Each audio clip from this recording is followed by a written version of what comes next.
আল্লাহ রাব্বুল আলামিনের ইচ্ছা ছাড়া কোনো কিছু সংঘটিত হয় না। এখন বলতে পারেন তাহলে আমি যে নামাজ পড়ি নাই ওটাও কি আল্লাহর ইচ্ছায়? আসতে পারে না প্রশ্ন, অনেকেই করতে পারে। বিষয়টা হচ্ছে মানুষকে আল্লাহ পাক এমন একটা ফাংশন দিয়ে সৃষ্টি করেছে, সেটা হলো স্বাধীন ইচ্ছা শক্তি। বিবেক এবং স্বাধীন ইচ্ছা শক্তি এটা মানুষকে দেওয়া হয়েছে, এটা কিন্তু এই আপনার ফেরেশতাদেরকে দেওয়া হয় না। তাদেরকে একটা কাজের আদেশ করলে তারা সেটাই করবে, চিন্তার কোন ডানে বামে যাওয়ার কোনো সুযোগই নেই। কিন্তু মানুষকে যখন এই হাইয়া আলাস সালাহ নামাজের জন্য ডাকা হচ্ছে, আপনার সামনে পথ এখন দুইটা খোলা আছে। আপনি চাইলে এখন ইমানের উপর থেকে নামাজ পড়তে পারেন, আপনি চাইলে এখন নাও করতে। আল্লাহ রাব্বুল আলামিন আপনাকে সেখানে ফোর্স করবেন না।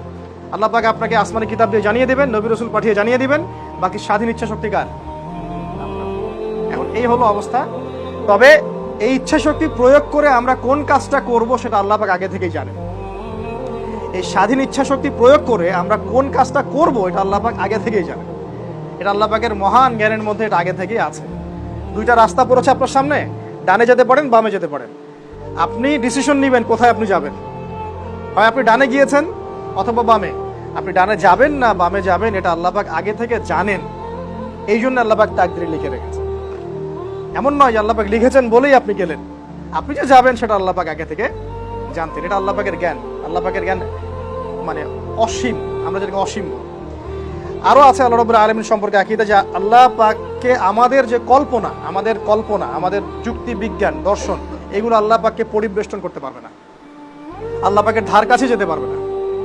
যুক্তি দিয়ে তাকে ব্যাখ্যা করব, বিজ্ঞান দিয়ে ব্যাখ্যা করব, হ্যাঁ আমাদের জ্ঞান বুদ্ধি দিয়ে ব্যাখ্যা করব, এই ইলম আল্লাহ পাকের ইলমের ধার কাছেও যেতে পারবে না। আল্লাহ রাব্বুল আলামিন সবকিছু জানেন এবং তিনি মহাজ্ঞানী। আরো আছে যে আল্লাহ রাব্বুল আলামিন সমস্ত দৃষ্টিকে দেখেন, কিন্তু কোন দৃষ্টি আল্লাহ পাককে দেখতে পারবে না। দুনিয়ায় দেখতে পারবে? আমরা কি দেখতে পারি? আল্লাহ পাক সমস্ত দৃষ্টিকে নিয়ন্ত্রণ করেন, কিন্তু আমরা আল্লাহকে দেখতে পারি না। কখন দেখতে পারবো? ইনশাআল্লাহ তাআলা জান্নাতীরা আল্লাহ পাককে দেখতে পারবে ইনশাআল্লাহ। এখানে দেখেন রাসূল সাল্লাল্লাহু আলাইহি ওয়াসাল্লাম আল্লাহ পাকের আরশে আজিম পর্যন্ত চলে যান নাই। এই যে এই আল্লাহ রাব্বুল আলামিনের দিদার এবং সাক্ষাৎ, তার দর্শন, এটা নিয়েও কিন্তু সাহাবীদের মধ্যে দুটো মত চলে আসছে। যেমন আয়েশা রাদিয়াল্লাহু আনহাকে জিজ্ঞাসা করা হয়েছিল, যে আয়েশা রাদিয়াল্লাহু আনহাকে বলা হচ্ছে, নবী সাল্লাল্লাহু আলাইহি ওয়াসাল্লাম কি তার চোখ দিয়ে আল্লাহ পাককে দেখেছেন? আয়েশা রাদিয়াল্লাহু আনহা বলছেন না, তিনি বাইরের 3-4 বাহ্যিক চোখ দিয়ে দেখেন নাই, কলব দিয়ে দেখেছেন। এটা কার ব্যাখ্যা? এটা কার মাযহাব? আয়েশা রাদিয়াল্লাহু আনহার ব্যাখ্যা, তার মাযহাব, তার মানে এটা মত, ইজতিহাদ, তার মত। আবার আব্দুল্লাহ বিন আব্বাস রাদিয়াল্লাহু আনহু বলছেন না, তিনি সরাসরি আল্লাহকে দেখেছেন, এটা তার মাযহাব। এখানে পার্থক্য হয়ে গেল না? আচ্ছা, এখানে আমরা এই জায়গাটাকে, যে জায়গায় ব্যাখ্যা করা নাই ওই জায়গায় ছেড়ে দিব। এটা নিয়ে আমরা বেশি মাথা ঘামাবো না। আল্লাহ রাব্বুল আলামিনকে জান্নাতে দেখা যাবে কিভাবে, আমরা সেটা সেখানে গেলে বুঝতে পারব। কিন্তু এই দুনিয়ার জীবনে আমরা আল্লাহ রাব্বুল আলামিনকে স্বচক্ষে দেখতে পারছি না। আচ্ছা, তারপরে আল্লাহ রাব্বুল আলামিন সম্পর্কে আমাদের আকীদা হচ্ছে আল্লাহ রাব্বুল আলামিন চিরস্থায়ী এবং চিরঞ্জীব। আল্লাহ পাক চিরস্থায়ী, যখন কিছু ছিলেন না তখন আল্লাহ পাক ছিলেন, যখন কিছু ছিল না আল্লাহ পাক ছিলেন, যখন কিছু থাকবে না আল্লাহ পাক থাকবেন। কুল্লু মান আলাইহা ফান, সবকিছু ধ্বংস হয়ে যাবে, কি থাকবে শুধু বাকি?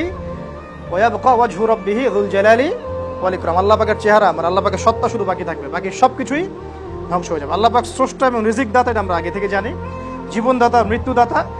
আরেকটা বিষয় আমরা অনেকে জানি না, এটা আমি নোট আউট করেছি, যে আল্লাহ রাব্বুল আলামিন যে সৃষ্টিকর্তা, পালনকর্তা, রিজিক দাতা ইত্যাদি, এগুলো আল্লাহ পাক সৃষ্টি করার পরে হন নাই। মানে আমি বুঝাচ্ছি, এই মহাবিশ্ব সৃষ্টি করার পর আল্লাহ পাক রহমান হয়েছেন এমন নয়, আল্লাহ পাক আগে থেকেই রহমান।